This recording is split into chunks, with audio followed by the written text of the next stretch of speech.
4 नई पंक्तियां सुनाता हूं, कोशिश करूंगा कि आपको सब नया सुनाऊं। कई सारी मांग लोगों ने की है, मैं लेकिन नई कविताएं सुनाता हूं, सुनना। कि बस्ती बस्ती घोर उदासी, पर्वत पर्वत खालीपन। ये जो पीछे लोग बैठे हैं, मुझे दूर का दिखाई नहीं देता, तो पता नहीं चल रहा कि मनुष्य हैं कि गमले रखवा रखे हैं। तो तुम वाह वाह करो तो पता चले कि तुम हो। बहुत बढ़िया। ये करना पड़ता है, दाद नहीं आती इसलिए करना पड़ता है। अब वो चाय और कि बिस्किट। बस्ती बस्ती घो, नवंबर की 3 डेट है, तुम शांत रहना बस। कि बस्ती बस्ती घोर उदासी। जब तक मैं अब्दुल गफ्फार से नहीं मिला था, तब तक मैं सोचता था कि भूत प्रेत नहीं होते हैं। जब मैंने इसे देखा तो मुझे लगा यार कुछ ना कुछ तो होता है यार। क्या कविता है भाई, हम लोग तो मुंह से पढ़ते हैं, अगला चारों तरफ से पढ़ता है।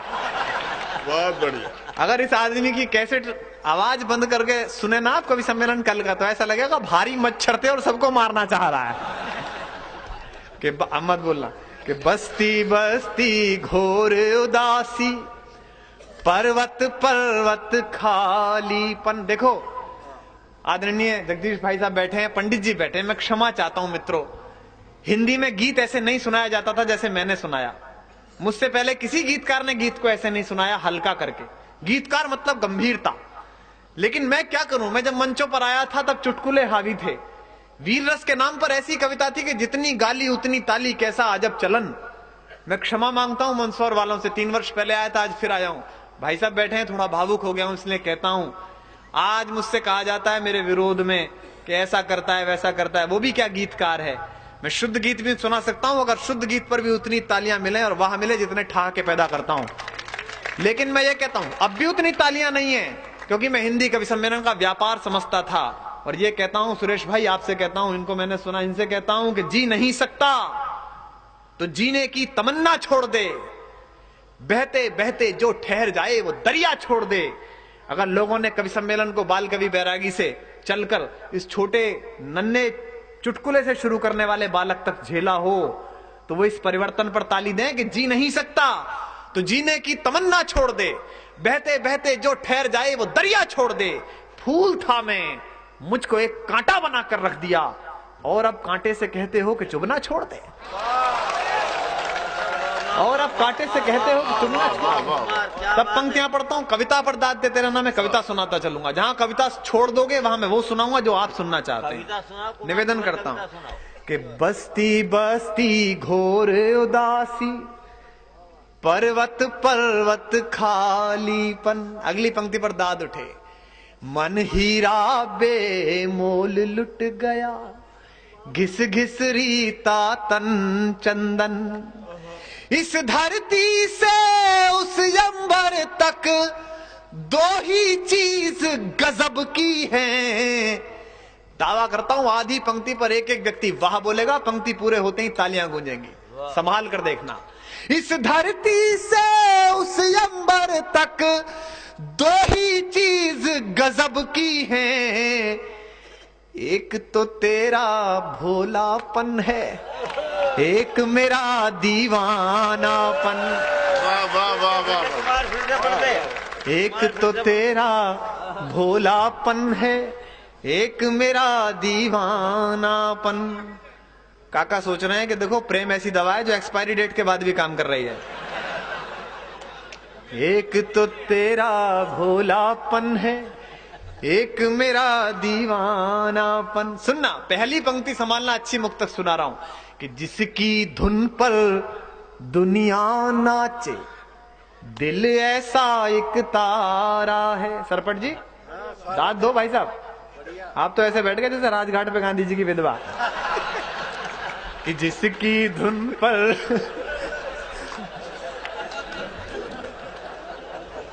दुनिया नाचे, मस्ती है साहब, इसी का नाम है।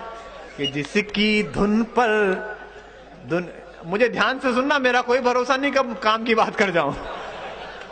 कि जिसकी धुन पर दुनिया नाचे। मैं चलना है, अभी मैं गया था वहां, मैंने ग्रेग चैपल से कहा, उनको राहुल द्रविड़ जी ने हिंदी में समझाया। मैंने कहा देखो अंकल, इतनी मेहनत इन लड़कों पे नहीं करो। मैं एक फार्मूला बता रहा हूं, वर्ल्ड कप सारे जीतोगे लाइन से। बोले क्या? मैंने कहा आप तो ये नियम पास करवा लो कि भारत की क्रिकेट टीम में 9 लड़के खेलेंगे और 2 लड़कियां। और आप भाई साहब सोच के देखो, अगर गली में विपाशा हो और स्लिप में मल्लिका, पूरी ऑस्ट्रेलिया बॉल से छेड़खानी के आरोप में बंद हो जाएगी। पता चला बॉलर भी रनर मांग लेगा। बोले मैं तो यहीं खड़ा खड़ा फेंकूंगा, जरा रनर दौड़ा दो आप तो। तालियां वालियां बजा कर पिटर पिटर क्या करते हो? मुश्किल काम है। हमारी तो कोई सलाह मानता नहीं है। पंक्ति पढ़ता हूं, सुनना। कि जिसकी धुन पर दुनिया, हाँ पुलिस जी कैसे बिठा लो भैया इसे। प्रेम की मेरी कविता में पुलिस वाला जरूर उठता है, क्योंकि मैं तो उत्तर प्रदेश से आया हूं, वहां तो पुलिस वाले भी ऐसे ही हैं। आपने देखा नहीं आईजी पंडा, क्या क्लासिकल राधा है भाई साहब। राधा इतनी सुंदर थी तो मेरी सारी सहानुभूति कृष्ण के साथ है। अच्छा, मैंने मुलायम सिंह जी को फोन करा, मैंने कहा सर ये क्या है? बोले ये राधा है।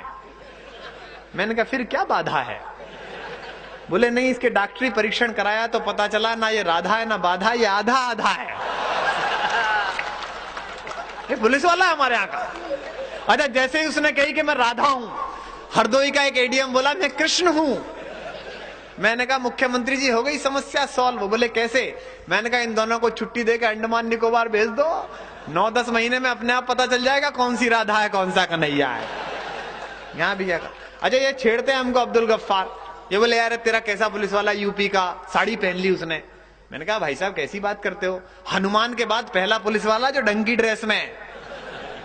देखो आप यकीन से सोचो, हमें तो बड़े लोग बैठे हैं, पंडित जी जैसे, सुरेश भाई साहब जैसे, इन्होंने बताया कि भैया शब्द से पूछो। आप ध्यान से देखो, पुलिस शब्द ही स्त्रीलिंग है। पुलिस आती है, पुलिस जाती है, पुलिस आई, पुलिस गई। आपने सुना पुलिस आया?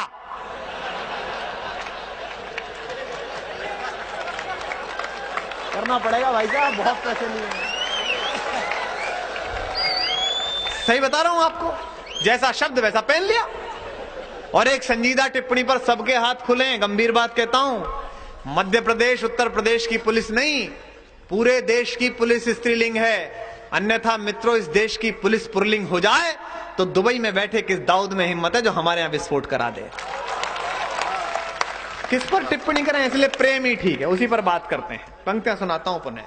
कि जिसकी धुन पर दुनिया नाचे, दिल ऐसा एक तारा है। आधी पंक्ति मैं बोलूंगा, अगली आधी आप बोलेंगे। वादा करिए मुझसे, बहुत सरल लिखता हूं। कि जिसकी धुन पर दुनिया, वादा मुझसे कर रहा है, देख उधर रहा है। ये कैसा वादा है? आधा आधा है क्या? जिसकी धुन पर दुनिया नाचे, दिल ऐसा एक तारा है। बोलना कि जो हमको भी प्यारा है और जो तुमको भी प्यारा है। बोल बांके बिहारी लाल की। देखो सरपट जी कितने धार्मिक लोग हैं, क्या सरपट दौड़ रहे हैं। कि जो हमको भी प्यारा है और जो तुमको भी प्यारा है। किसी ने मुझसे कहा इतना मीठा मत सुनाइए, मोहब्बत हो जाएगी। है क्या? तुम्हें यकीन नहीं हो रहा क्या? देखो कैसी ईर्ष्या हुई। मैं 13 वर्ष से विश्वविद्यालय में पढ़ा रहा हूं, लोग यकीन नहीं करते। मेरी त्वचा से मेरी उम्र का पता ही नहीं चलता है। तो मैंने खुददारी से 2 पंक्तियां कहीं, प्रेम में लोग सुनते हो तो सुने। कि जो हमको भी प्यारा है और जो तुमको भी प्यारा है। झूम रही है सारी दुनिया जबकि हमारे गीतों पर। मंच की भी ताली उठे और आप सबकी अगर खुददार बात बोला हूं तो। झूम रही है सारी दुनिया जबकि हमारे गीतों पर। तब कहती हो प्यार हुआ है, क्या एहसान तुम्हारा है। तब कहती हो प्यार हुआ है। एक गीत सुनाता हूं, इतनी कमजोर तालियों के लिए आपका बेहद आभारी हूं। एक नया गीत सुनाता हूं जो पिछले वर्ष की उपलब्धि है मेरी इस जीवन की। मैंने हाँ वो भी सुना दूंगा, 2-3 मांग है, कोशिश करूंगा एक आध भर दूं, मतलब पूरी कर दूं। तुम गलती क्या समझते हो? ये सब बैरागी जी इतने अच्छे कवि सम्मेलन कराए, सब व्यंग सीख गए। वो हमारे यहाँ बुद्धा पार्क में मायावती जी बकरी को लेके घूमने निकली, सुबह ही बकरी पाल रखी है उन्होंने, गांधी के बाद उन्होंने ही पाली है। तो पंडित अटल बिहारी वाजपेयी भी निकले, तो बोले कि आज सुबह ही सुबह भैंस को टहला रही हैं। मायावती जी ने कहा पंडित जी आंख खोल कर देखिए ये बकरी है। बोले आप चुप रहिए, मैं बकरी से ही बात कर रहा हूं। तो मैं कहता कुछ हूं, समझते कुछ और है। मैं आपको एक गीत सुनाता हूं। इस गीत की मेरे जीवन की एक बड़ी महत्वपूर्ण घटना के कारण यह गीत है। मैंने पहली बार फिल्मों में गीत लिखे हैं। मूड एक फिल्म आ रही है, पता नहीं कब तक आएगी मुझे पता नहीं, लेकिन मैंने उसमें 5 गीत लिखे हैं जो संगीतबद्ध हो गए हैं। आप लोग घर के लोग हैं, इसलिए उपलब्धि आपसे बांट लेनी चाहिए, ताकि कल बजे जब कभी गाना तो आप कह सके हमने पहले सुना। इस और हिंदी में गीतकार जब तक बड़ा नहीं, जब तक फिल्म में हिट ना हो जाए। पंडित जी बड़े गीतकार हैं, फिल्मों में उनके बड़े हिट गाने हैं। स्थिति फिल्मों की ये है बैरागी जी, मैं होली की रात को कवि सम्मेलन करके कब्रिस्तान के पास से निकला, तो वहां एक कब्र पे बैठा हुआ एक बुड्ढा गा रहा खजरारे कजरारे। तो मैंने उस बुड्ढे से पूछी, मैंने कहा चाचा डर नहीं लग रहा क्या? बोले डर की बात क्या है भाई साहब, नीचे थे उमस लगी तो ऊपर आ गए।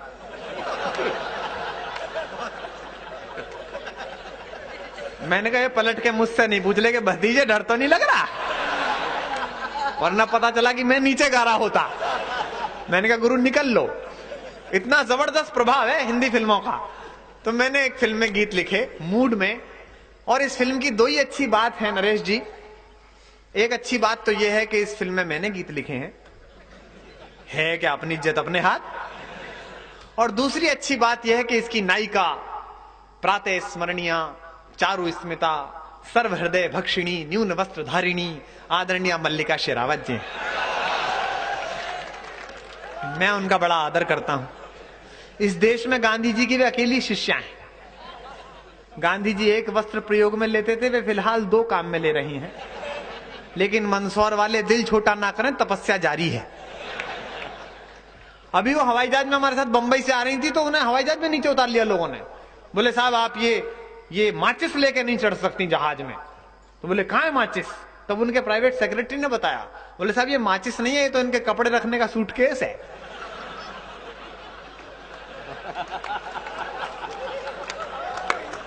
वाह वाह वाह, इतनी भद्र महिला है वो, उनका ये चमत्कार है। अरे बैरागी जी वो हमारे गुप्ता जी नहीं है पड़ोस में, आप तो आए हैं। वो हमारे एक चचा है गुप्ता जी, वो शादी की 50वीं सालगिरह मनाने के लिए मुझसे बोले कि बेटे कुछ आइडिया बता क्या करूं। मैंने कहा अब तो आइडिया से ही काम चलेगा, बाकी करना कराना तो क्या है। तो बोले कि कुछ बता सेलिब्रेट कैसे करूं। मैंने कहा अंकल ऐसा करो आप आंटी को फिल्म दिखाने ले जाओ। बोले अच्छा कौन सी? मैंने कहा वो मल्लिका शेरावत की लगी हुई है ना फिल्म। बोले तू भी चल। मैंने कहा जी मैं क्या करूंगा? बोले थोड़ी सुरक्षा रहेगी। मैंने कहा अजीब काम है यार, पर मैं चल दिया। मैंने कहा शायद हो सकता है अंकल जी को कोई भ्रम हो, तो मैंने सोचा कि इन दोनों को पास बैठा दूं, मैं पीछे बैठ जाऊं। उन्हें पता भी नहीं चला कि मैं पीछे बैठा हूं। अब साहब वो 15-20 मिनट की फिल्म चली, तो मल्लिका जी अपने समस्त भौतिक अवयवों के साथ जब प्रकट हुई, तो वो चाची जी हमारी टेंशन में आ गई। बोली छी छी छी छी, राम राम राम राम, हाय मैं तो ऐसे कपड़े पहन लूं तो घर से भी ना निकलूं। तो अंकल जी बोले भगवान तू अगर ऐसे कपड़े पहन ले तो मैं ही कौन घर से निकलूं। तो अद्भुत काम है उनका। इस फिल्म में मैंने एक गीत लिखा, वो मैं आपको सुना देता हूं। और गीत की सिचुएशन छोटी सी सुन लीजिएगा। देखो साहब मैं आपसे कहता हूं, पढ़ने लिखने वाले लोगों से भी कहता हूं, भारतीयकरण का कोई जवाब नहीं है। मैं अभी अहमदाबाद गया था IIM में कविता सुनाने। मैनेजमेंट का सबसे बड़ा इंस्टीट्यूट है, प्रबंधन का सबसे बड़ा कॉलेज। मैंने लड़कों से कहा, परसों मैं IIT रुड़की में था, वहां कहा मैंने कि देखो भैया इंजीनियर बनो, मैनेजमेंट के वो बनो, डॉक्टर बनो, भारतीय तरीकों से काम करो। क्योंकि तुम ही थे जो पेप्सी कोला और कोका कोला की सेल बढ़ा रहे थे, और बढ़ भी गई थी। वो एक बाबा उतरा लंगोटी वाला रामदेव, 36% नीचे हो गई सेल। और मैंने कहा ध्यान रखना, ये तो लंगोटी वाला है, भारत का बाबा भी होते हैं।